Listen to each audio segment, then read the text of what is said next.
below in the description and deposit just $10 or more if you'd like, but only has to be $10.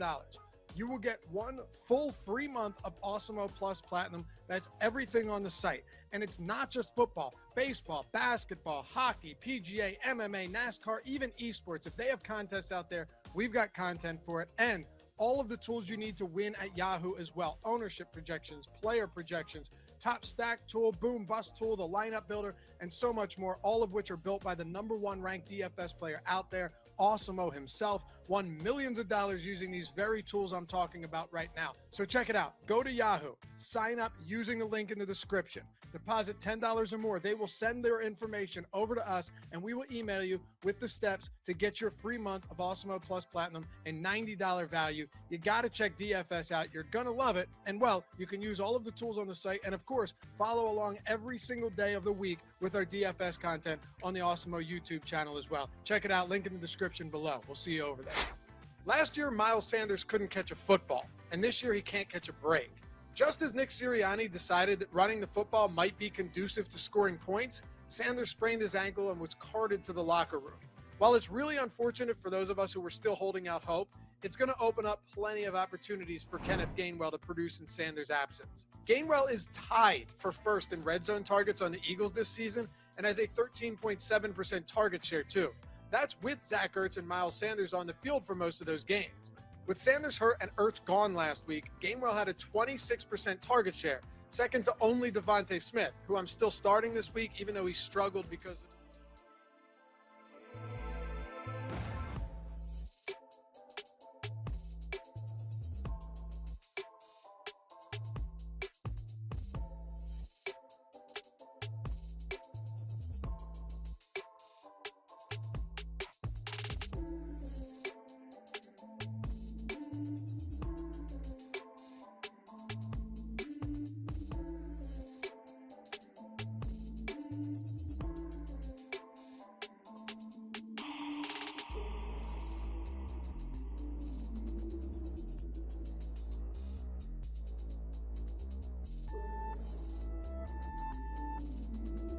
This is drum heavy. No bass on this one.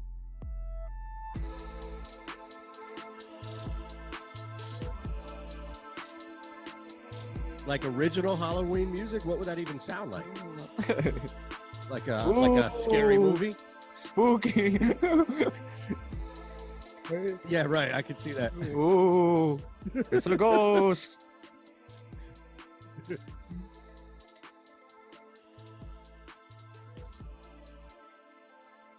Welcome. Good morning. Depending on where you are around the world, good afternoon, maybe even good evening, as we have had questions from anywhere, Ireland to Japan and beyond, as we, not just 2, 3 of us here on the Awesemo Fantasy Football Show on the Awesemo Fantasy Football channel, powered by Yahoo. So we'll have a great couple of links for you below this video we'll tell you about.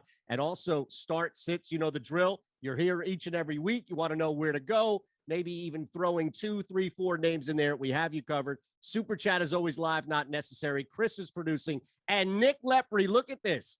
R.C. Maxfield is in the house with us now. The 3 of us, a power trio for the next hour plus, getting everybody ready before lock.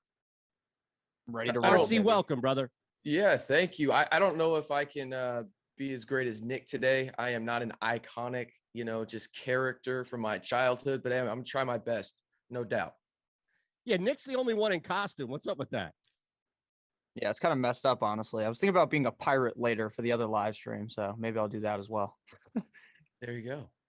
I'm hoping that my team can dress up as like a competent football team today, but they're in Detroit, so I'm not holding my breath by any means. But yeah, it's Halloween, going to be difficult against, knee eaters and everything like that. No doubt. Look at this. See, the cow, I knew it. The Cowboys fan was ready. You were ready to pounce, weren't you?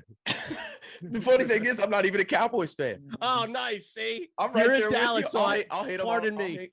Yep, I will hate on them all day with you. I promise you that. You guys see Nick Sirianni? Dolphins gear. Yeah, Nick Sirianni is dressed as a clown. He's just dressed as himself for Halloween. It's amazing. Can I steal that, by the way, and use that later? Yeah, go ahead and tweet that out later.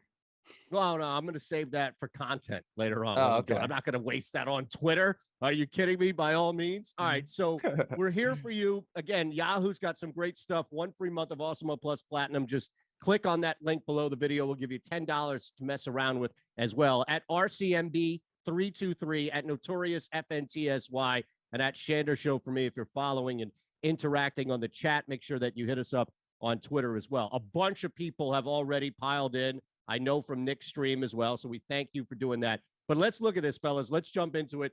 Calvin Ridley is the big news that just happened.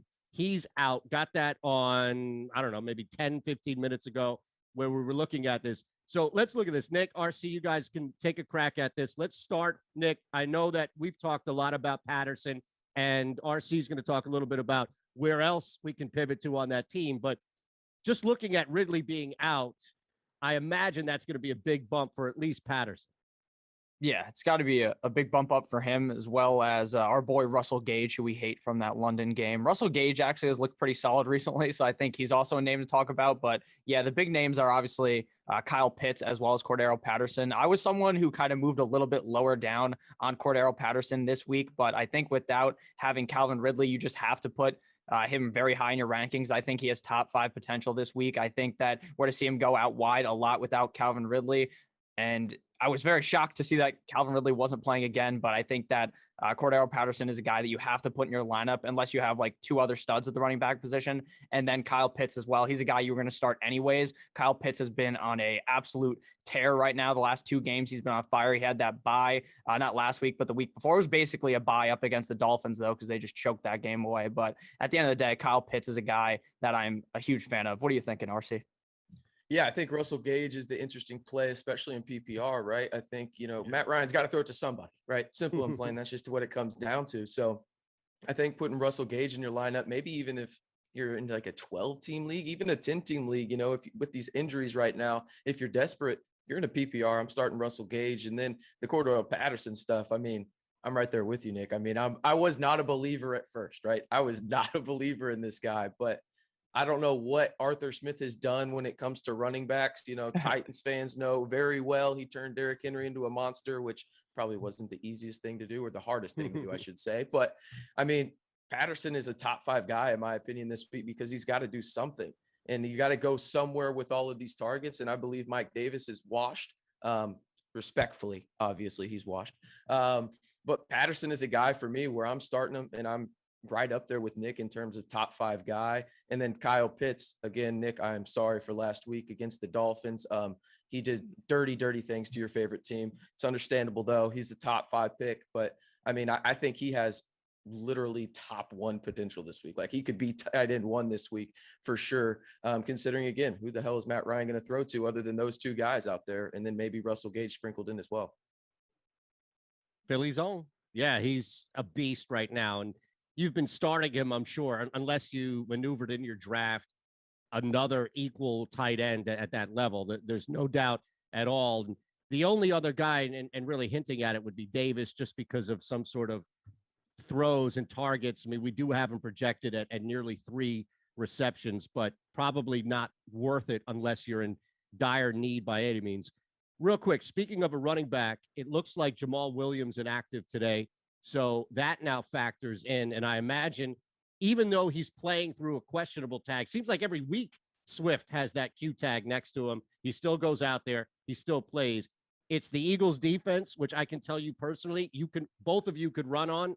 And I make that joke every week, but it still stands up because everybody keeps running on him. So I imagine if there was any ever concern that you would definitely hammer Swift today, right? Am I looking at, I'll throw it back to you, RC, as far as this news coming out, and then Nick as well with Jamal Williams. Yeah, I mean, you're 100% starting DeAndre Swift, no doubt. I think it's interesting in terms of what does this do for TJ Hawkinson, right? Like, Jamal Williams is more of that pass catching back.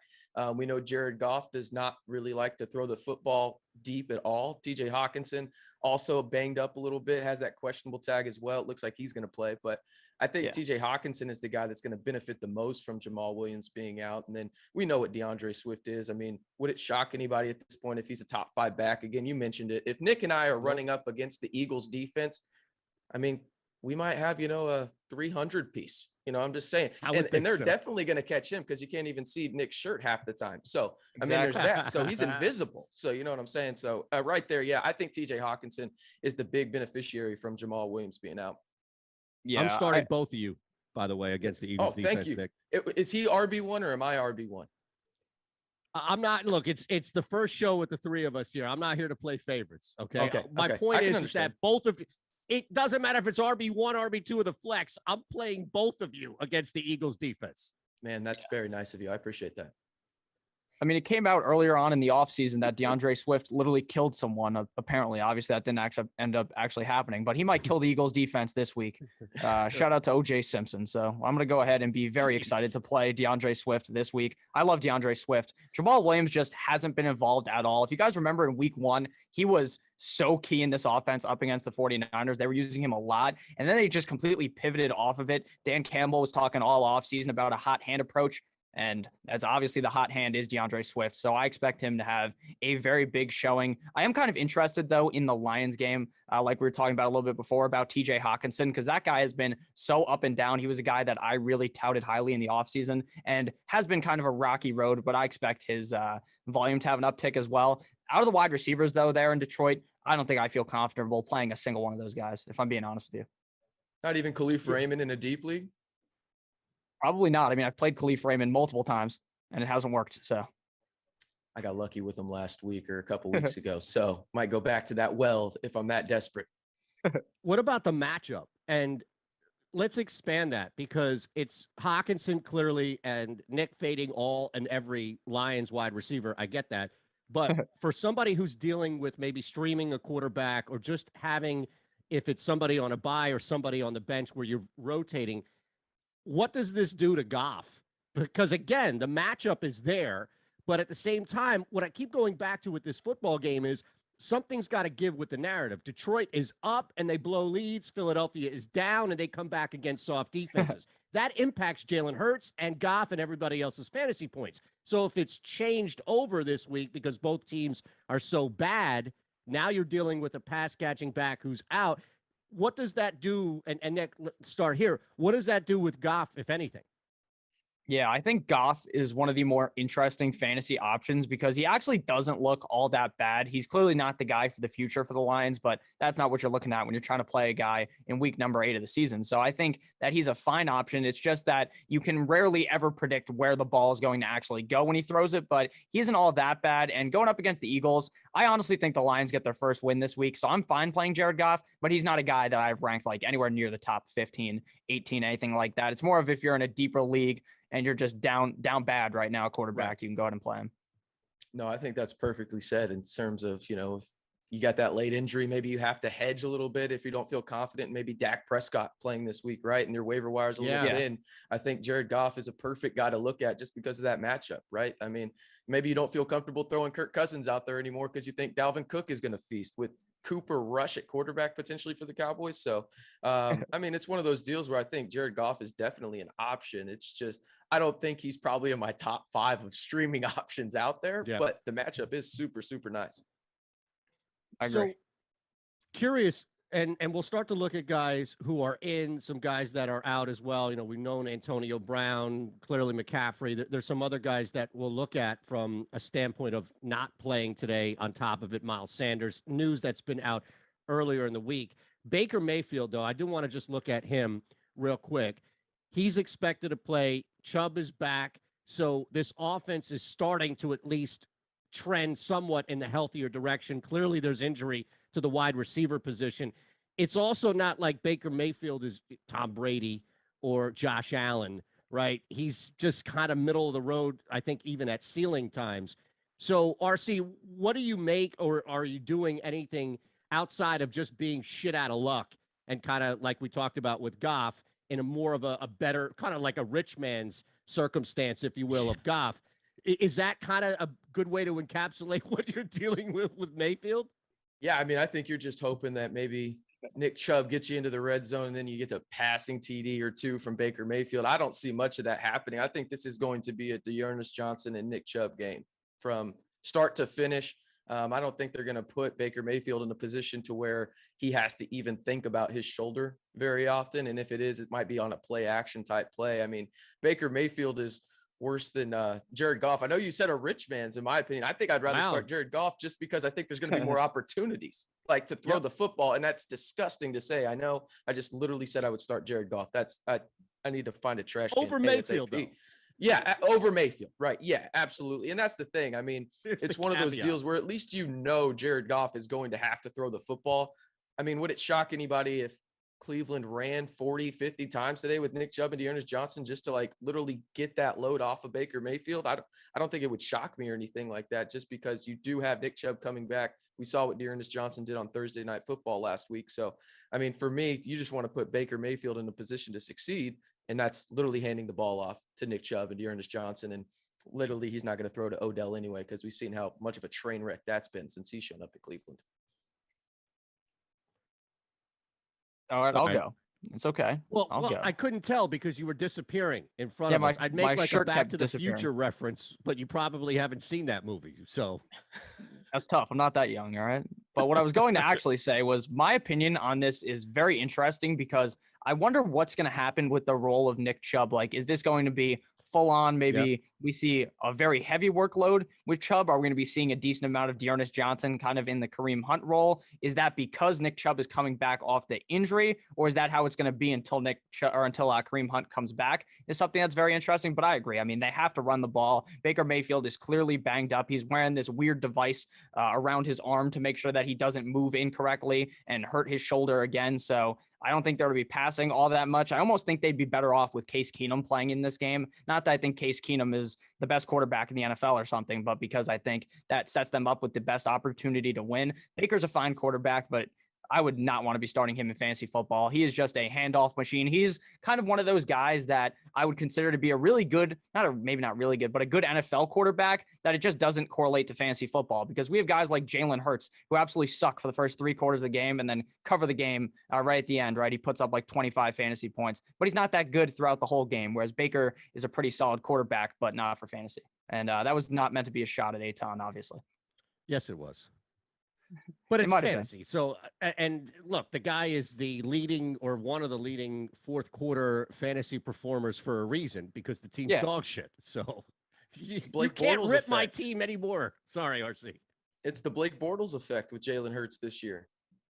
Yeah. Gotta love that garbage time. Yeah, exactly. No, you're right. There's definitely something to that. I will hit a couple of start sits here, come back. I know Jerry Jeudy, Rob Gronkowski, even Debo is playing through that injury. So we'll talk a little bit more about guys that are banged up.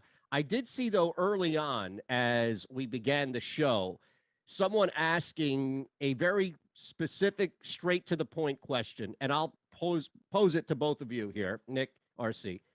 Do you trust Ekeler? Do I trust Ekeler? Yes. I mean, he's played multiple times. Right? He's played multiple times banged up on the season. Earlier on, maybe it was like week 1 when he was banged up? It was really early on in the season. They thought he wasn't going to play, and he was clearly hurt. They play. He's amazing. I mean, he's like one of the key pieces in this offense. They are a very good team. And Ekeler, like I said, he's a focal point in this offense. You have to trust him. The interesting thing will be is if he didn't play, who would you trust? I feel like is a bigger conversation to have, but we don't need to have that today. I'm definitely playing Austin Ekeler. I am very confident in him every single week, and he has the opportunity to be the number 1 back in fantasy football based upon a pretty heavy target share when compared to a majority of running backs in fantasy. I think if you're the Austin Ekeler owner, kind of bringing up Nick's point about who do you trust after that, I'd probably go stash Justin Jackson just on my bench just to feel safe about it, beat that waiver wire type situation there. That way, just in case something does pop up with Austin Ekeler, I think Justin Jackson's going to be the guy in terms of first and second down carries. Maybe not on third down, but I agree with Nick wholeheartedly. You have to start Austin Ekeler. It doesn't matter at this point. If he's active, exactly. You don't have any better options on your team. I mean, you're talking about a guy that literally has RB1 potential every given week with Justin Herbert out there. I mean, you can't really scheme against him in the sense of, okay, you scheme against Austin Ekeler. All right, he's still going to get it on the ground or he's going to get it through the air. Which way do you want to stop him? You're not going to stop him. Just start Austin Ekeler regardless right now. As long as he's active, he's in your lineup. Jay on the chat, start 1. Now, we don't know specifically because it's Monday night with Tony. So let's have that conversation about Kadarius Toney separate. I'm going to whittle this down here, and I think it's an obvious one. But again, there are people out there looking, and maybe it's a buy, or maybe it's just simply trying to take advantage of having somebody on your bench. Mike Evans or Jerry Jeudy, then that's the big thing. Jeudy is back, but outside of the matchup, don't you kind of have to play the quarterback here when it comes to the wide receiver? Nick? Yeah, no doubt. No doubt. Or RC, go ahead. Sorry.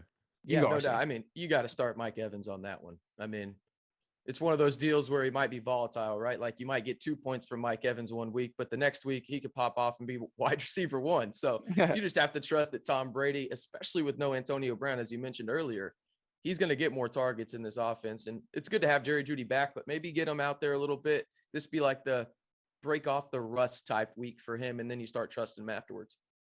Yeah, I completely agree. That's what I was going to say. I think that a lot of people are really worried about the matchup when it comes to Mike Evans, but I mean, Jerry Jeudy's coming off the injury. We saw that he was really involved in week number 1, but he's been banged up for a while. He hasn't been playing since then. And it seems like Cortland Sutton has developed a really good connection with Teddy Bridgewater. So I wouldn't just go ahead and say that Jerry Jeudy's going to instantly get implemented and be the number 1 guy there, like maybe he was at the beginning of the season for the Broncos. So I'm playing Mike Evans. I think that some people will be a little bit nervous to do it, but at the end of the day, he's still one of the best receivers in the NFL, on one of the best teams in the NFL, and they're going to be throwing a lot in this game, would be my expectation, as long as the Saints can hopefully keep up with Jameis Winston. So I would definitely go Mike Evans. Where do you guys have Jeudy, though, just looking at his return isolated, not in comparison to Mike Evans? Because I think you're right, where we shouldn't expect him, as talented as he is, we shouldn't expect him to come in and break the slate. But at the same time, the offense does get better. Bridgewater doesn't throw tons down the field, but we know that the quarterback is consistent. It's just hard to figure out, based off of talent for Jeudy and also the fact that he's probably held back more so than not by the quarterback, where you have him. I mean, is it a start-sit example? Jacoby Myers, right? Now it's not Mike Evans. Now it's not somebody who is dominating. Even when it comes to guys being out or playing around him, you can trust Mike Evans. But, and let me throw that back, RC, Jacoby Myers or looking at Jeudy. And that kind of comparison, I think it may help understand where you guys are looking at Jeudy just overall this week. Yeah, I think I'd start Jerry Jeudy there. I think the matchup is nice. I think in terms of most underwhelming defenses, sadly, Nick's hat is one of them. And then the Washington football team is the other. No shot at you, Nick. It's right. Sorry, buddy. But no, I think you're going to start Jerry Jeudy. All we do is take shots here. Yeah, well, that's fair. That's fair. It is Halloween weekend, right? Let's get spooky. But yeah, no, I would definitely start Jerry Jeudy over Jacoby Myers. I love the matchup for Jerry Jeudy when it comes down to it. Again, you're at home against the Washington football team. And you mentioned Cortland Sutton in terms of potentially taking away a couple of targets there. Well, that's fine. I still think Teddy Bridgewater in this game, they're still going to have to throw a little bit. They're going to want to get Jerry Jeudy involved there. But it's one of those situations where what do you really get out of Jacoby Myers every given week, right? You have limited touchdown upside with a rookie quarterback. At least with Jerry Jeudy, you know that when he's healthy, and it presumably he is right now coming back from injury, he can make one cut and take it to the house. Jacoby Myers doesn't have that upside. I would definitely start Jerry Jeudy in my flex if that was the situation I was in between Jacoby Myers and Jerry Jeudy. In my opinion, I have Myers at 31, Jeudy at 35. So I'd probably go Jacoby Myers. Now, again, 31 to 35. That is not a humongous difference, obviously. So what RC is saying does make sense. In my opinion, I think Jacoby Myers just eventually has to score, right? Like maybe it won't be this game, but he eventually is going to find the end zone. He's still a pretty talented wide receiver. And I think Mac Jones has looked, Mac Jones did look really good against the Jets, but that is the Jets, of course. So what do you really expect? But at the end of the day, I'm pretty comfortable starting Jacoby Myers. I think he's very safe. I'm just a little bit worried about how much usage Jerry Jeudy is going to see now after coming off the injury. Like, how does this phase out Tim Patrick? Or is Tim Patrick still going to be seeing like one of those deep balls thrown to him every game? Are we going to see a lot less running maybe? Are they not going to try to run the ball or dump the ball off as much? I don't know. So my lean would probably be to just go with the safer bet of Jacoby Myers. But I do think Jerry Jeudy's a very fantasy relevant player. And I think for the future, he's a guy that, especially if he plays well in this game, I'll be very confident in next week. And I'll be like, oh, I was completely wrong on that. And it's okay to be wrong sometimes. So I'll go with Jacoby Myers because I do feel he's very safe. Yeah, it makes sense. Just to kind of encapsulate where you guys both have Jeudy compared to somebody else. And again, Evans, I think, not to knock Jay's question on the chat, it was a good one, but just to kind of use it in more of a comparison with somebody who I figured would be much lower on the rankings than Evans. Let's look at a quarterback question. SmileCat75. Joe Burrow or Justin Herbert today? Nick, you want to crack at that? Yeah, Joe Burrow or Justin Herbert. That's very close in my rankings. I believe I have Justin Herbert ranked one spot ahead of him. I have Justin Herbert at 7, Joe Burrow at 8. And that is another situation where it's a complete and utter toss-up because there's the chance that Joe Burrow going up against the Jets, he could throw 5 touchdowns realistically, right? He could throw 6 touchdowns. But there's also a chance that they get up by so much that it's the Samaje Perine and Joe Mixon show later on in the game. Whereas going up against the Patriots, I feel like, while I don't think the Patriots are all that great of a team, they have played some really close games up against the Cowboys. They played a close game up against the Buccaneers. So they're a pretty solid team. I think that Justin Herbert, that game will be closer, and I think they'll be throwing a little bit more than Joe Burrow, where it might just be done early. But you could talk yourself into either of those directions, but I'd probably lean Justin Herbert based upon my rankings. I think you nailed it, Nick, with the aspect of Joe Burrow and playing the Jets. I mean, would it surprise anybody if the Bengals had 5 rushing touchdowns today? Like, I don't think that would surprise anybody, right? So I definitely would start Justin Herbert in this situation just because of game script. I think that the Patriots can keep it closer than the Jets. Who was it? Matt White or Mark White? Yeah, Matt White. Who's starting Matt for the Jets White. at this point? I mean, I know I don't know anymore. I really don't know at this point. With Is it Zach Mike Wilson or Matt? It's Mike. So White. Mike. I know it's White. Yeah, Mike White. I know they got Flacco now. Everything. I don't even know. The Jets are just a total disaster and train wreck. But I think that's kind of the point, though. At least the Patriots can keep it within the realm of possibilities, close in this game, and that allows Justin Herbert to really play out the whole game and give him opportunities to possibly throw 35, 40 times in this game. Yeah, let me throw it back real quick and swap out Herbert with another name because I'm always worried about the letdown. It could be the letdown from what happened last week, or it could just be the letdown of, oh, man, we got a bum squad in front of us, and that just happens a lot in the NFL. So I'm looking at Burrow on one hand, and then also, and I want to go back to something you mentioned, RC, about the game script, especially with no Dak in Dallas tonight, with the possibility, I should say, of no Dak in Dallas tonight, and that hurting Kirk Cousins' productivity. I'm really concerned about Burrow, and I have the Jets plus 11.5 as maddening and ridiculous as that sounds. But here's why. The Bengals just had their biggest win in franchise history over like the last 20 years, right? Beating the Ravens on the road. I'm concerned about a letdown. But if I'm looking at it where now I have it under the look of, or point of view, I guess, of Burrow, and RC, I'll ask you, Burrow or Cousins? Both of these guys are dealing with really strong counter game scripts that could impact their productivity today and tonight. Where would you lean there?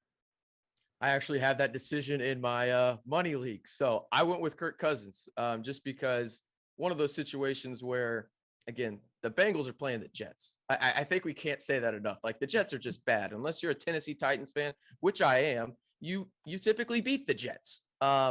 But no, in all seriousness, I'm taking Kirk Cousins because I think realistically Dak will play. I mean, I think you should be prepared just in case he doesn't.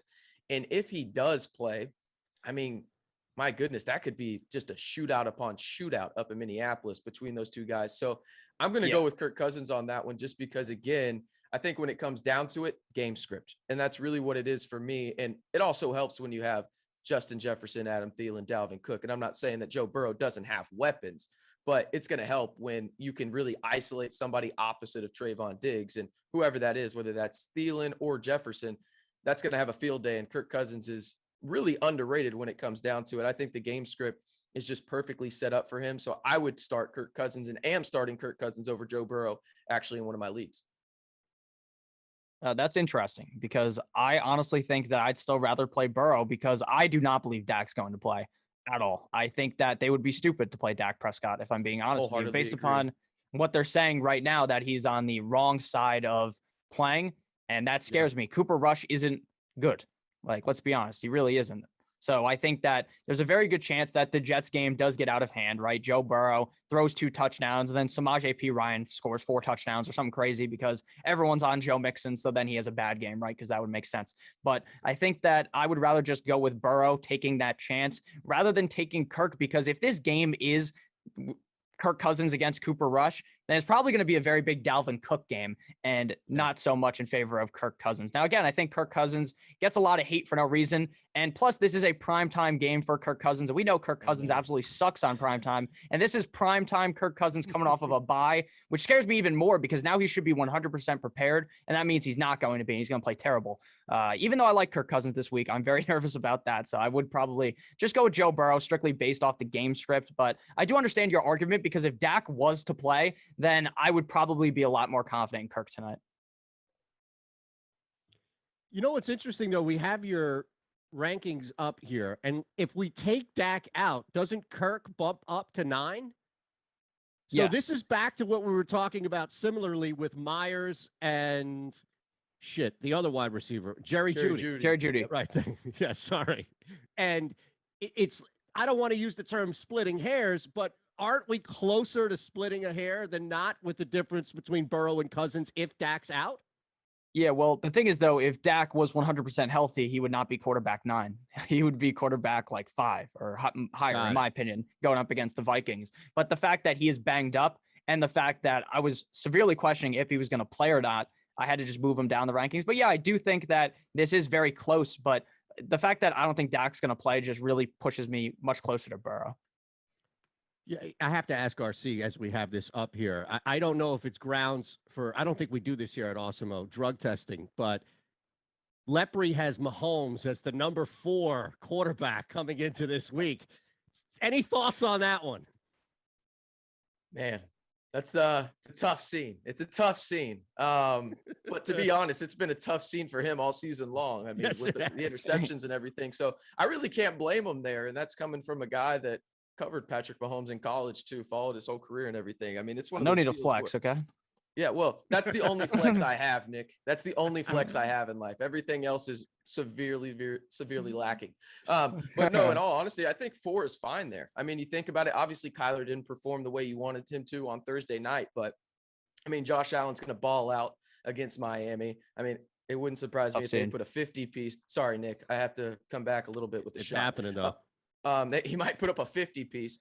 And then Matthew Stafford, I mean, against the Texans, I mean, he could have literally 30 points in the first half. Like with Cooper Kupp, I don't know what kind of coffee they're having in the morning, but apparently they meet for breakfast every day. Like that connection is real.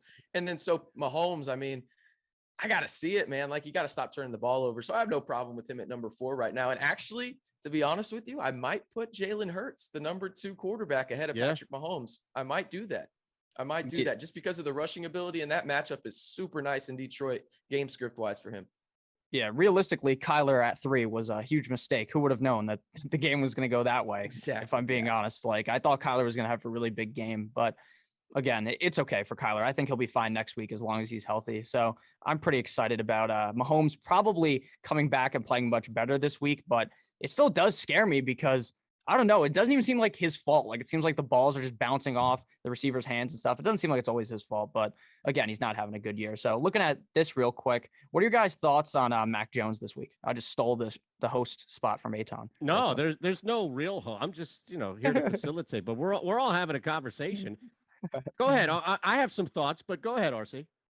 I think Mac Jones is interesting, right? Like you think about it, the Chargers defense it's kind of like the Dolphins in a way. And I know I keep taking shots at Nick here, but they're underperforming a little bit, right? Like they have a lot of talent on those defenses, but it's underperforming up to expectations, right? But I do think at the same time that the Chargers are going to get after him. Like I think Bosa is going to get after him. I think that Derwin James is going to come down from the secondary and get after him as well. I just don't think it's a great spot for Mac Jones personally, but I do see some of the appeal in terms of, hey, maybe I need to dart throw here. This could be a high scoring game with Justin Herbert. Maybe there's some garbage time appeal as well. But I just don't see it in Mac Jones, honestly, this week. I think the Chargers come out and just kind of dominate, actually, if you really want my true opinion from what's going to happen with them in this game. I think they easily roll over the Patriots and go to 5-2. Makes sense. Patriots had a humongous win. They buried the Jets into the earth last week. Now they have to hit the road, go across country. Again, we talk about letdowns a lot factoring in, and it's real life that factors in to fantasy, DFS, betting, what have you. It's, if you need to stream a quarterback and you're looking at Mac Jones, Goff, Jameis Winston, things like that, then maybe, and I say maybe there's a conversation to it, but and it goes back to Jacoby Myers, where I'll use Nick's point, where at some point he's going to have to catch a score. We're still at that point where we're waiting. And even going up against the Jets, this is a letdown for me, for the Patriots. I'm staying away from Mac Jones, again, unless I physically have to roster him. Does that make sense? Yeah, that was kind of the point I was going to bring up, because last week I was so low on Mac Jones because literally the first time they played the Jets, all they did was run the ball. And that was kind of similar to what they did in last game. But Mac Jones got a lot of points in that game. So I think a lot of people, just based upon last week, are going to be very high on Mac Jones, where I think that, like you said, this is definitely a letdown spot. All right, we have a bunch more here on the chat we're going to get through. Again, hit that thumbs up button. You're hanging with us. Make sure you're subscribed as well to the Awesemo Fantasy Football channel. We have 2 links below this video. You can keep this video open, listen to what we have to say. And if you're new to Yahoo, sign up with that link below. You're going to get 1 free month of Awesemo Plus Platinum. And if you've just been hanging with Yahoo, playing Yahoo, being successful, as we keep telling you on Yahoo, there's that link where you can claim $10 free and put it all to use. So earlier, and just kind of running through what we can, a lot of the unknown with Dak Prescott looms. But look, we've got lock in 35 minutes, so people are going to have to make a decision. This is Tushar on the chat. CeeDee Lamb or Deontay Johnson? RC? Man, that's rough. Cooper Rush. Oh, man, the potential of that. I think it goes back to what I think the Browns are going to do, right? I think they're going to run the football, and I thought Nick brought up a good point in terms of what is that workload going to look like for Nick Chubb? I don't think it's going to be a prototypical Nick Chubb workload. So I think realistically, I could see a 60-40 split for Dearness Johnson this week, especially after what he came back, try to ease Nick Chubb back in the role. So I'll say this, if Dak Prescott plays, you are 100% starting CeeDee Lamb. But if he doesn't play, I'd go to Ernest Johnson. The problem is you might not know that because of when the games start and everything like that. But yeah, I think that's the situation you're in. You have to stay active and know exactly what's going on, whether that's on Twitter, wherever you get your information. Right here on Awesemo, we'll be tweeting stuff out as well. So you just have to stay on top of that. But that's the kind of situation you're in. But I would definitely start CD if Dak plays. So the question was behind Dearness Johnson and CeeDee Lamb? No, Deontay. I'm sorry. Oh, Deontay. Okay. That's what I was wondering. That's what I thought we were talking about. That's my fault. But here's the thing. Anybody who has that dilemma of Lamb or Dearness just got a really good that's why I didn't want to jump in. Because I'm sure there's somebody looking at that in the flex out there that may have it. Look, we could take one player and pit him against another player randomly, and there's always going to be somebody out there. So, no, that was fantastic. I'll let you get another crack at Deontay by all means. You can go again. RC. Yes. Run it back. I'm starting Deontay Johnson. I'll keep it short and sweet, Nick. Take over. Yeah, I love Deontay Johnson. I love it. Deontay Johnson is one of my favorite wide receivers in the NFL. He is in a very good spot, in my opinion, to succeed. We've seen that when Big Ben is on, Deontay Johnson's on. When Big Ben plays like absolute horse shit, then Deontay Johnson is still good. Deontay Johnson and him just have this connection. It works every single game. They got this 5G LTE level connection. I love Deontay Johnson this week. I love him every single week. And if CeeDee Lamb was with Dak, then I would tell you to start CeeDee Lamb, but I still would definitely want to lean Deontay Johnson because it is still very much up in the air with Dak Prescott. And I think Deontay Johnson could easily finish as a top 5 wide receiver, just like I believe CeeDee Lamb could if Dak played. So I would go Deontay Johnson. All right, speaking of no Dak, and this is a different look at it, more on the running back spot, user Pollard or Michael Carter on a full PPR. And here's what I would add, and Nick, we can start with you and throw it back to RC in a sec, but just even if Dak Prescott plays tonight and plays through this injury, I would think that unless they're getting blown out and their defense, I don't think would allow just a blowout. They could be down. Yeah. I get it. But unless they're getting blown out, they're not moving away from the 2 backs, especially Pollard, who has already been infused in this offense. It's not like, oh, their backup quarterback, therefore bumps Pollard up. So I don't know. I don't think, if anything, Pollard doesn't dip if it's Cooper Rush. Does that make sense? I don't know if you agree with that in comparison to Michael Carter, Nick, but just looking at it from a Pollard standpoint, I don't think it truly at the end of the day matters from a receptions and target standpoint, at the very least, from Pollard, who the quarterback is.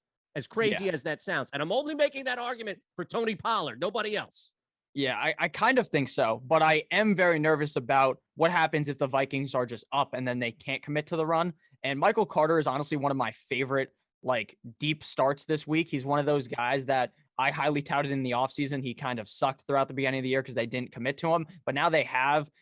He's dropped 10 points a couple weeks ago, 14, 17 points. So he is a guy that is consistently more and more reliable. And up against the Cincinnati Bengals, I think he'll be able to get it done. But I do definitely agree on your point. I do think that Tony Pollard will still be seeing a decent amount of usage. I would just rather go with the guy that I feel as though is the running back one on his team. And I think the Jets, even with Mike White, will be able to give the ball to Michael Carter. We're dealing with two quarterbacks potentially, or two running backs with two backup quarterbacks in this question, which is pretty interesting. But I would still go with Michael Carter. What do you think, RC? I'm right there with you. I'd go with the guy that's the lead back in his backfield. And I do think Tony Pollard will get some usage, right? And I think that if it is Cooper Rush, I think he probably gets a little bit more usage. But at the same time, Michael Carter has supplanted himself as the main guy in that backfield for the Jets. And there's something to be said for that in terms of just having an RB1, even in a bad backfield. But I do think that with the backup quarterback, as Nick mentioned, they're going to try and get the ball out quickly, i.e. get it to the running backs. Michael Carter, there you go. What about this? Let's take Michael Carter out of that situation and put somebody who has now been bumped up to the lead back, but is a very crazy, volatile situation in its own right. And I'll throw it right back to you, RC, and put you on the spot with Nick as well. Let's take Michael Carter out and replace him with Kenneth Gainwell. Tony Pollard or Kenneth Gainwell today? Making you think here. I love that game script, though. Like in Detroit, I think there's just going to be a ton of points. So I'd probably go with Gainwell on this one. Now, the problem is he going to hold on to the football? I mean, we don't know that. But if he holds on to the football, good point. I'm going Kenneth Gainwell on this one, just because, again, lead back situation, Jalen Hurts, I think they're going to put him in a proper position to succeed. And really, I think Kenneth Gainwell, at least Nick Sirianni, should be able to use his running back more. But again, I said should. He probably won't because, well, as Nick mentioned before we went live, he is a clown. He's an idiot. Yeah, he's a clown. He's a clown. But yeah, I think I would go with Kenneth Gainwell there just because, again, he is the lead running back for his team. And that's not anything, to go against Tony Pollard, who I think is going to get some work. But more opportunities, that's what fantasy football is all about. How many opportunities are you getting? Kenneth Gainwell will have the most opportunities out of the two. Yeah, I agree. I think that the one thing that sucks about the Philly system is that they do kind of run the running back by committee. And I wouldn't even be surprised if Boston Scott was to get more rushing attempts potentially than Kenneth Gainwell. But I do think Kenny Gainwell is going to get all of the receptions. And that is just so helpful in fantasy football. Plug your nose early on in the game because the Eagles typically, there's some slow starters. But once you get into the fourth quarter where Jalen Hurts scores all of his garbage time points, then you're going to be very excited about Kenneth Gainwell. I love Kenneth Gainwell this week. I wrote him up as a must-start running back. So obviously, I want to start him this week. You can't help with the garbage time. Every time Jalen Hurts gets mentioned, it's garbage time. It's garbage. Well, it's true. It's true. He's literally so bad at the beginning of the game. Like, he has 4 points. Now out of nowhere, he is 25. I know. And I hope he plays good. I got him in all my lineups today. So you kind of have to. And that's the thing. I'm just worried about the script here. Mike on the chat, DK Metcalf or Patterson in the flex. This is interesting. We know Calvin Ridley is out. And we know that Russell Wilson is out. So there's a little bit more of an evening here, right? Like 3-4 weeks ago, maybe start of the season even, this question gets asked, you get laughed off. Now this actually has legit merit to it. RC, you want to start here? Yeah, we were talking about this one before we went actually live and everything. And I said you have to start your stud in DK Metcalf. But, I mean, thinking about the situation, I don't see how you don't start Patterson, right? Like, you have to start Patterson. Yeah. Nick brought it up. I mean, he's gotten top 5 potential. He's going to do it through the air. He's going to do it on the ground. I mean, it would not shock me at all if we're talking about another Patterson game where he's got 2 or 3 TDs, just because who else are you going to get the ball to outside of Kyle Pitts in Atlanta? So I think Patterson is the way to go. And I would feel absolutely disgusting doing it because I am a big proponent of starting your studs no matter what, and DK Metcalf is a stud, and to sit him for Patterson again, like you said, you'd be laughed at if this was literally a month ago, but this is where we're at. We're in week 8 of the fantasy football season. These kind of decisions need to be made, especially with no Russell Wilson. Yeah, I agree. If this was I was going to make a joke, but I don't know if I should make that joke. If this was no, I'm not even going to make the joke. But Cordarrelle Patterson, on the other hand, this guy's fucking amazing. I mean, he's so good, and it's so shocking, right? We're 10 years almost into his career, and he's amazing now. It's crazy. You would never see that coming, but he's so good. And then Geno Smith just stinks. He is so bad. And until Russell Wilson's back, I'm very nervous about Metcalf. You can't even start Tyler Lockett. He wasn't even a part of this question, but like Tyler Lockett does have that kind of. He does have that kind of ability where he can just out of nowhere, all it takes is 3 catches and he could have 100 yards and a touchdown, right? Just off of 3 catches. But with Geno Smith, Geno can't hit him with that deep strike that Russell Wilson could. So I'm very nervous about DK. I'm very nervous about Tyler Lockett. DK, I'm fine playing, but against Cordarrelle Patterson, especially without Calvin Ridley, you just have to fire up Cordarrelle Patterson. You should be very excited for the potential upside that he has this week. Like we talked about a little bit earlier, how I genuinely do believe he could be the number 1 running back in fantasy football. It may sound fucking crazy, but I genuinely do believe it. No, he had a stretch where he was top 3, top 5 for a little bit. And here's the thing too. You made an OJ murder joke earlier in the show. How bad of this joke, how offensive was this joke that you had to filter it? No, I was going to say, if you play in I was going to make a joke, but I don't even know if I can make it. I'm not trying to get derailed here, taken off the air, but it was a joke about a point per foursome league. Then DK Metcalf will get a lot of points, but in a real fantasy football league, he doesn't get any this week. Right. You have to be the first. I think the OJ one was worse, right? Yeah, so do I. I make OJ jokes all the time though, and this one guy in my live stream, his name is OJ Simpson. He always donates like with the knife emoji. It's funny every single time. As long as he's donating money. even without him donating, I just like the knife emoji. It's so funny. It's crazy. No, you're right though, RC. I thought the OJ, I was expecting something much worse. All right, you have to be the first one, Nick, of the 3 of us to take a crack at this because it's your guy, at least for now. I don't know moving forward at the end of the year. Oh, but man. Tua or Darnold? Oh, Mono Man Sam. I can't stand that guy. He was so good at the beginning of the year. Now he's terrible. I'm playing Tua, and I don't want to do it at all. I'd honestly rather start. Is there anyone else available, like in this league? Because Sam Darnold has been atrocious. I don't know what they were doing in the first couple of weeks of the season because it was actually working. Everything was clicking for Sam Darnold, and now everything is off. So you're trying to think about what to do here because Tua, they're going to get absolutely eviscerated by the Bills. I joked on Twitter last night. I was like, oh, Dolphins by 14. That's an obvious joke. They're not even going to come close to sniffing a victory here. I don't even want to watch the game, but I'm going to watch it to cry a little bit. But at the end of the day, I think that I would rather start Tua because in the game script where they're down, the Dolphins have been sneaky throwing the ball at one of the highest clips in the NFL. They're going to have to throw a lot in this game. Devontae Parker coming back doesn't affect anything at all. That guy's a bum. But at the end of the day, I still believe that you have to go with Tua. Sam Darnold, he might literally score you 1 point. At least Tua's going to get you like 8 or 9. I mean, the thing that made Sam Darnold look good was Christian McCaffrey, right? We can all agree with that. I mean, he hides a lot of flaws. But yeah, no, just that this is more disgusting than sitting DK Metcalf. Like, you just don't want to even play fantasy football if you're in this predicament right here. Like, what are we talking about? Sam Darnold and Tua? But no, I agree wholeheartedly. You have to go Tua in this situation just because at least, and I know I've said game script like 30 times here, but I'm going to say it one more time. Word of the day. The Bills are going to be ahead by like 21 to 28 points, basically by the time kickoff happens, right? It's going to happen. Nick, I'm sorry you're going to have to cry today, but it's just the reality. I mean, it's just reality. Yeah. You're going to cry today after this loss.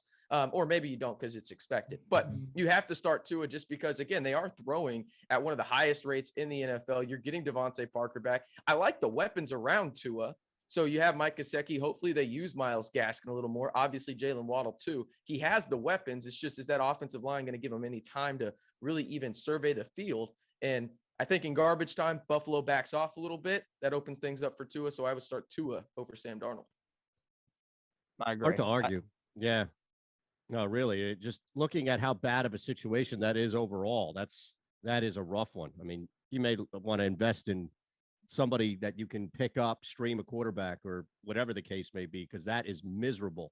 by all means. All right, more here on the chat. Hit that thumbs up button as well.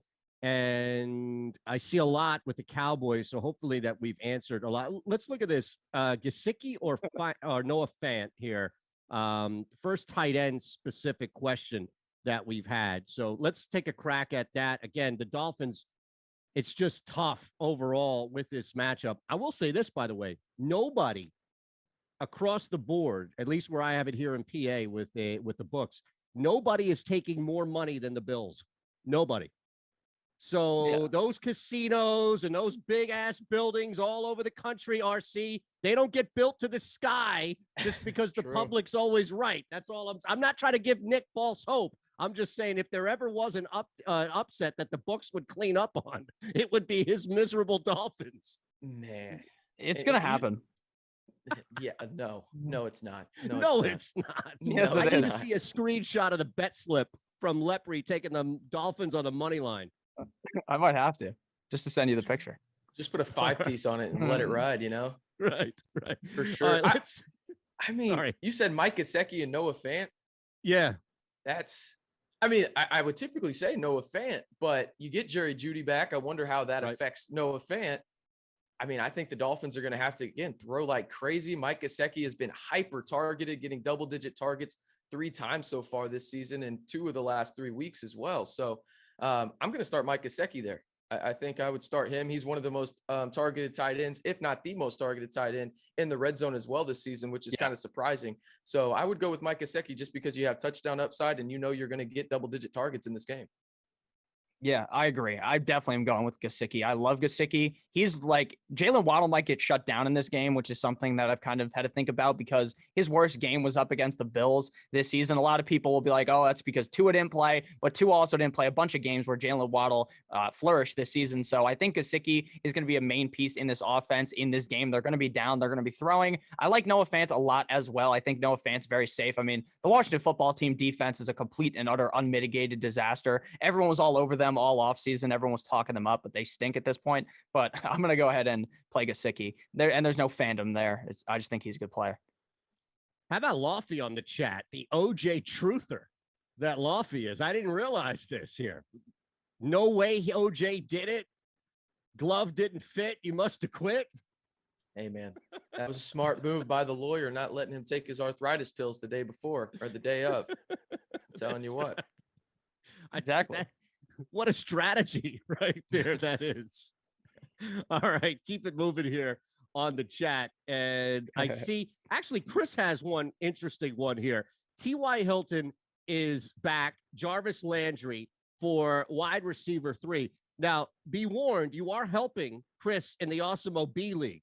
None of us are in the B League, so I think we've removed ourselves from any impartiality here. But if you look at that, Nick, you want to start there. T.Y. Hilton, Jarvis Landry for Chris's squad.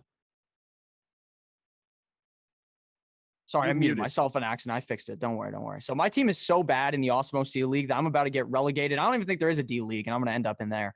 We'll make one for you. Yeah, it'll just be me. But yeah, with that said, I would go with Hilton, and I hate T.Y. Hilton, but let's be honest, when he was involved in that offense, when he was actually healthy, he got the ball very heavily, and that does very much concern me when it comes to Michael Pittman. We haven't touched on him yet today. I was expecting T.Y. Hilton to be out, and I was banging the drums for Michael Pittman, but the proof is in the pudding. Michael Pittman didn't play very well with T.Y. Hilton, and that does kind of scare me. The Browns offense, I just don't want to start Jarvis Landry. He's just one of those guys that you throw him in your lineup and you're like, oh, he got 12 points. There's no real upside in my opinion, especially with Odell Beckham Jr. playing. So I would rather just play T.Y. Hilton. It's definitely riskier. If you're trying to be safe, then you can go with Jarvis Landry, but I'm normally more of a risky fantasy guy. Yeah, I'm starting T.Y. Hilton against that terrible Titans secondary. And I know that they held Patrick Mahomes last week, but just look at what that secondary has done before that game. And maybe it's a turning point, but I'm willing to risk it. I like Carson Wentz a lot this week. I think Michael Pittman has a good game because that Titans secondary is abysmal. And I think T.Y. Hilton has a solid game as well. Maybe as a flex you can just pick up right away. Maybe you were stashing and maybe you can get 10 to 12 points from your flex spot in PPR from T.Y. Hilton today. Super chat here from Ben Bennett. Thank you, Ben. We appreciate that. Definitely not necessary, but always grateful to see that. Javonte Williams, let's put it right back to you, RC. Javonte Williams or Michael Carter. And at least Ben has the presence to admit that this is a gross matchup, but he needs our help. Yeah, I'm going with Michael Carter again, just for the sheer fact that, again, he's the lead back. I have no idea what Denver's doing with Melvin Gordon and Javonte Williams. Just give Javonte Williams the ball. Melvin Gordon's washed. We know it at this point. Just give him the ball. You invested the draft capital. But in this situation, I'm definitely going Michael Carter on this one, just because, again, the Jets will be playing from behind. Michael Carter is going to be on the field the most. So I'm going Michael Carter. Yeah, I don't think I agree. I'm going to look up my rankings, but it is very close for me. The thing with Javonte Williams and with Melvin Gordon is the guy who's going to end up finishing higher is the guy who either scores the touchdown or gets like 2 more targets in the game. I have Javonte Williams running back 27, Gordon's 28, and Michael Carter's 29. So it's not like it's a hard disagree. Like I'm just yelling at RC for no reason or something. It's ridiculous. But I think that yeah, exactly. Get this guy out of here already. All right, so Javonte Williams is in my opinion, I just like him slightly better. It's just my feel is that the Washington football team defense is just that bad. That's just kind of my lean on that, where Javonte Williams and Melvin Gordon both scored last week as well in a lower scoring game. And I think that Michael Carter, I like him a lot, but I would just lean with Javonte Williams. Again, it's kind of really up in the air between Javonte Williams and Melvin Gordon every single week. Michael Carter may be a little bit safer, but then again, he is on the Jets. So you got to also factor that in. It's true. Makes sense. All right, let's keep it moving here. Bunch of these start 3s, 4s. We're trying to streamline this as much as we can. Let's go back to the quarterbacks because, RC, you mentioned that you really like Wentz. Dylan on the chat asking specifically Wentz or Tannehill. Same game. Both of these guys should be able to throw the football against the respective defenses. We also know that Tannehill is man down without Julio. But I don't know. Where would you lean with both of these guys? I'd go Ryan Tannehill on this one. I think he's so efficient, right? I mean, he might be the most efficient quarterback in the NFL, and that play action with Derrick Henry just allows so many weapons, even guys that, normal fans haven't really found or heard about, Marcus Johnson. We're talking about guys with like 7 names out there for the Titans at the wide receiver position. But I'd go Ryan Tannehill. There you go. Yeah. I mean, you just throw a guy out there and it seems to work for the Titans this year. So I would definitely go Ryan Tannehill, but I think it's a lot closer than people think in terms of Carson Wentz has actually looked pretty damn good this year in a lot of respects, playing a lot similar to what he was in Philly than what we, in terms of that MVP type season than when he got ran out of town. So I think Carson Wentz is pretty solid play this week. I would not feel disgusting to play him at all. But if you ask me Ryan Tannehill and Carson Wentz, I'm definitely going Tannehill in that regard. Real quick, Nick, before you jump in, when you say ran out of town, that was the team who did it. Wasn't us. Just wanted to clarify. Is that confirmed? Is that confirmed? No, nothing on this show that I say is binding or confirmed. It's just all my opinion. Gotcha. Gotcha. All right. So, yeah, I mean, they didn't throw any batteries at Wentz like he was Santa Claus. Oh, look at you. What's next? Booing Santa Claus? Come on. Yeah, that's unbelievable. It can't be booing Santa Claus. I don't think I was even alive when that happened anyway. So. No, you weren't. All right. So, with that said, though, I would go with Ryan Tannehill.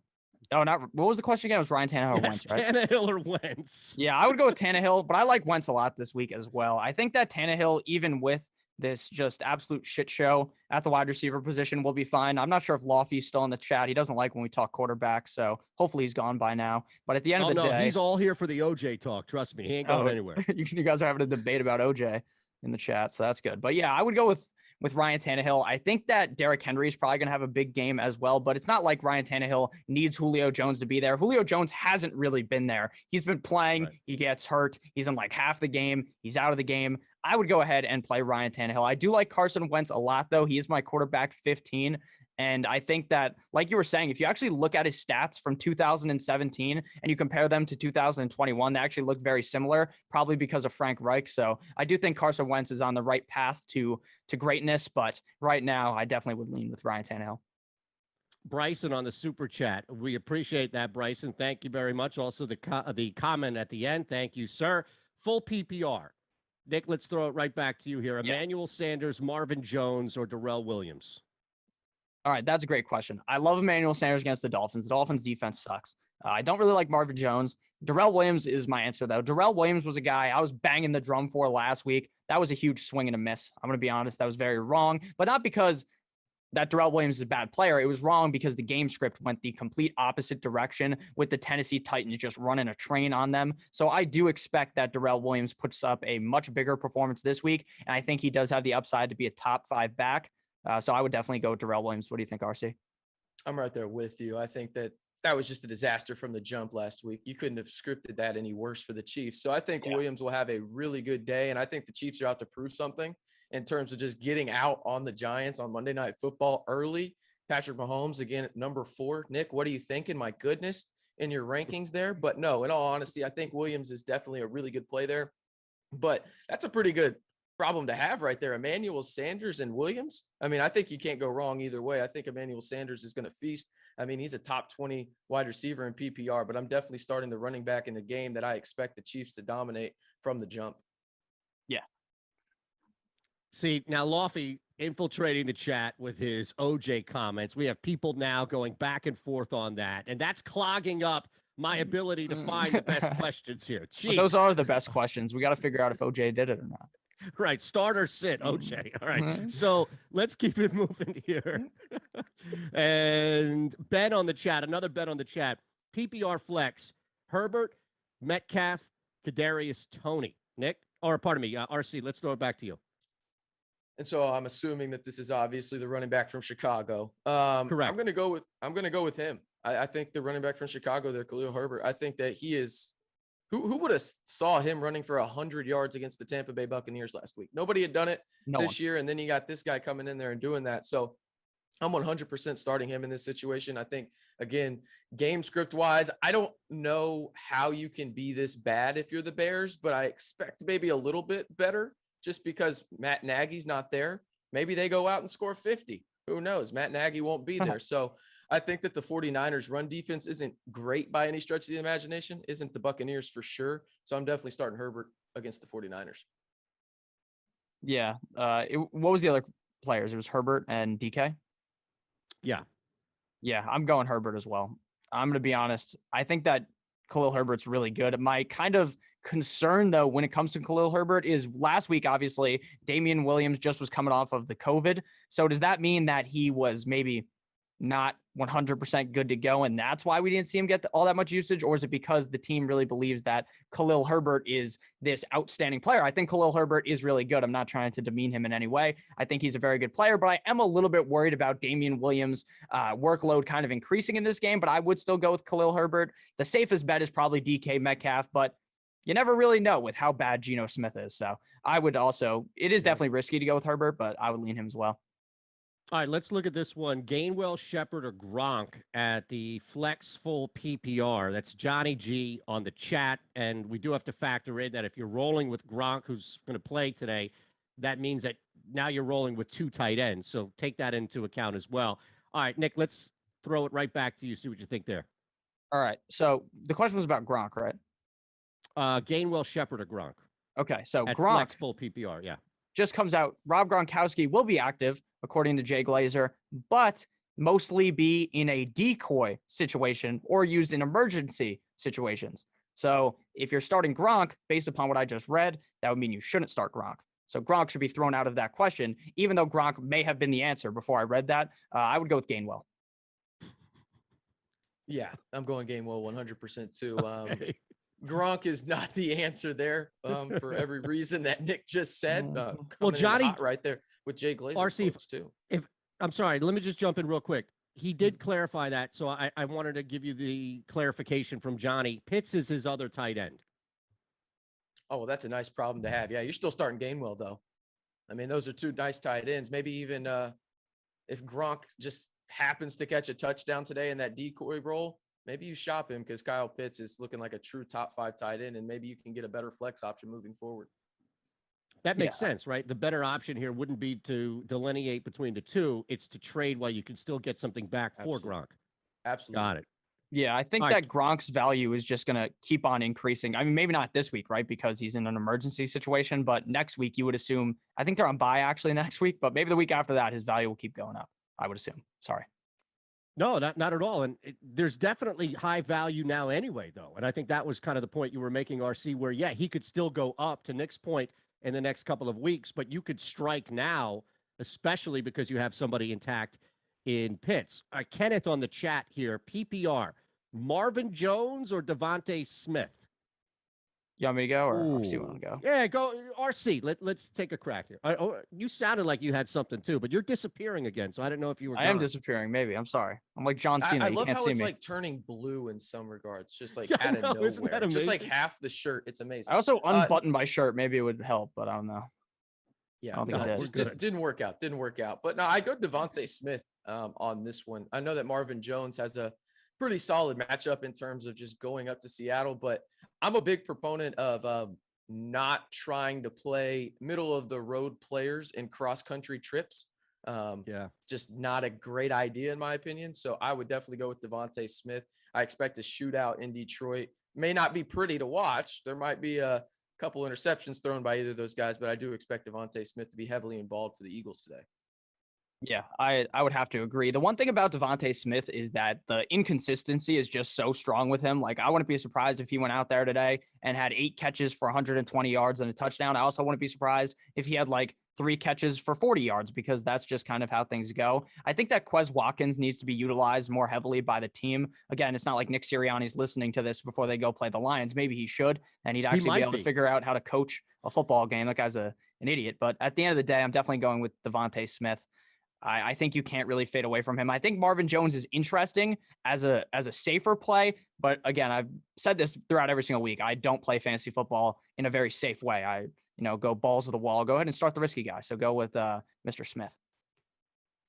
All right, I love it there. What about? I saw Hubbard mentioned a couple of times here. Combining the two there. Hubbard or Sutton? We'll go full PPR here in the flex. Nick? Yeah, I'm going Hubbard. And I don't really trust Hubbard the same way I trusted Mike Davis last year at this point, because it doesn't seem like he is fully going to be that consistent running back every single game. But with the return of Jerry Jeudy, I'd rather just go with the safer option. And to me, I feel like Matt Rule is actually not that dumb of a coach that I feel like the Sam Darnold, him not playing too hot, is going to eventually change. And I think that committing heavier to the run is what's going to do that. Like we talked about earlier with Christian McCaffrey. Obviously, Hubbard is not Christian McCaffrey, but I would still lean that way over Sutton. What do you think in RC? No, I'm 100% starting Chuba in that game. I think, again, it's one of those deals where you want to take the ball out of Sam Darnold's hand as often as possible. Just give it to the running back. He's going to make mistakes in terms of Sam Darnold. So why not give Hubbard, 20 carries or something like that against an Atlanta defense that is not good against the run to begin with. So yeah, I would definitely start Hubbard in this regard. And it doesn't help either that Sutton, again, we mentioned Jerry Jeudy earlier. Jerry Judy's back. There's a lot of mouths to feed in Denver. Not so much with Hubbard down there. Robbie Anderson has been shit this year. Let's just keep it that way. When has he ever been good? Well, I mean, he had 2 good years. Don't do that. Don't do that. He's on the Jets. He was on the Jets. He sucks. He had a solid year last year. He had a solid year. He's biased, RC. That's all. He remembers him on the Jets. No, I've seen him play in real life. The guy fucking stinks, but I'm gonna be honest with you, he's not actually that bad. But I don't know why he's actually getting targeted so heavily and never comes down with the ball somehow. Like he gets like 10 targets a game. That's not accurate entirely, but he gets like 8 targets a game. Also might not be accurate, but he just doesn't come down with the ball ever. It doesn't make very much sense. You would think that coming from the Jets, that Sam Darnold would have a good connection with Robbie Anderson, and it's just not true. So, well, he secured the bag, and then he's got too much money in his hands. He can't catch the football anymore. It's weighing him down. That's Patrick Mahomes' problem too. Too much money. Apparently. Yes, and amongst other things. Let's look at this. Instead of picking 2, and why don't we have you guys both do this? Because there are 3 names. We've talked a ton about Patterson, especially the value bumping up because there's no Calvin Ridley. And also just now off that conversation with Chuba Hubbard, what about Antonio Gibson? So instead of taking 2 of 3, RC, why don't you just rank those 3 as far as how you have them? Nick, you can as well. I know you have your running back rankings this week. But let's start, RC. Patterson, Gibson, Hubbard. How would you rank those coming into this week? Oh, this is going to feel so disgusting because I love Antonio Gibson, but he's got to be last against that Denver defense and that terrible Washington offensive line. He's got to be last on there. And then Patterson's got to be number 1. So Hubbard is going to be number 2 there. So I'd go Patterson, Hubbard, and then I'd go, oh God, it's disgusting to say, but Gibson at 3. Who would have thought? Week 8 is weird, man. This is a weird week. This is such a weird week for just running backs in general. Yeah, I mean, the Gibson predicament has been one of the most confusing things this whole season. Like, McKissick had 110 targets last year, I believe. And then this year, like, some games he's just invisible, like my shirt half the time in this live stream. And then the other times the guy is just, he's like fucking Christian McCaffrey out there getting a million targets. It makes no sense, to be honest with you. I don't know what Riverboat Ron is doing. I don't even know why Antonio Gibson is playing. He's clearly hurt. I'm still playing him in fantasy, but I completely agree with your rankings. It would be Patterson, Hubbard, and then Gibson. All right, we're winding down here. Let me push back on the Gibson and choose one. All right, Nick, RC, choose one. Gibson, Gaskin, or Singletary? Gibson, Gaskin, or Singletary. I would play Gaskin. No, I'd play Gibson. I'm lying straight to your face. I'd have to go Gibson. I don't like it, but there's no way I'm playing Gaskin. And Singletary is the backup for Moss, so I'd definitely go Gibson. What do you think? This is really... Go ahead, have a fourth option, that would be cool. No, I was just about to say that. That would be really cool, but I think you have to start Gibson in that scenario. Myles Gaskin has been one of the more perplexing guys in fantasy football this year with the usage down there. Whoever the hell is calling plays for the Miami Dolphins, I have no idea at this point with their like 7 offensive coordinators. Bunch of idiots. For some reason. That's who's calling the plays. Well, that's very evident. I mean, 1 in whatever they're going to be after this game, 1 in 7 when they lose by 50 piece. But yeah, 2 and 6. Well, don't do that. Don't get your hopes up like that. I don't want you to have a bad Sunday, man. You need to enjoy yourself. It's football, baby. No, I would definitely start Gibson out of those 3, though. Yeah, I agree. Right, winding down, last one here, and straight up running back, full PPR, Gibson or Elijah Mitchell? RC, you want to take a shot? Nick, we'll close it down. I'm going Elijah Mitchell on that one. I like Nick said, why the hell are they even playing Antonio Gibson right now? He's clearly not healthy. Just sit him down, maybe even put him on IR and use him later on. I mean, you're 2-5. What are you doing, Washington? So definitely starting the missile, Elijah Mitchell. What a name that is. Yeah, I'm going with Elijah Mitchell as well. Elijah Mitchell and Jonathan Taylor ran for the exact same amount of yards with the same amount of rushes and the same amount of touchdowns last week, which is quite impressive. I've never seen that happen before. Elijah Mitchell is very good. The question is, will they fully commit to him every week? You never really know, but I feel a lot more confident with him than I would playing Antonio Gibson. We appreciate everybody hanging with us at RCMB323, at Notorious FNTSY, at Shander Show. For the 3 of us, thanks to Chris for producing. Thanks to Yahoo. Again, click those links below. 10 free bucks to play with. And if you're new to Yahoo, well, you're going to get 1 free month of Awesemo Plus Platinum on your way out. Thumbs up, subscribe. You know the drill. Gentlemen, a lot of fun. Flew by. Always fun. Good stuff. It's never a dull moment. No, not at all. All right. We appreciate everybody hanging. We'll see you next week. Good luck out there. Good luck, friends. Spooky music.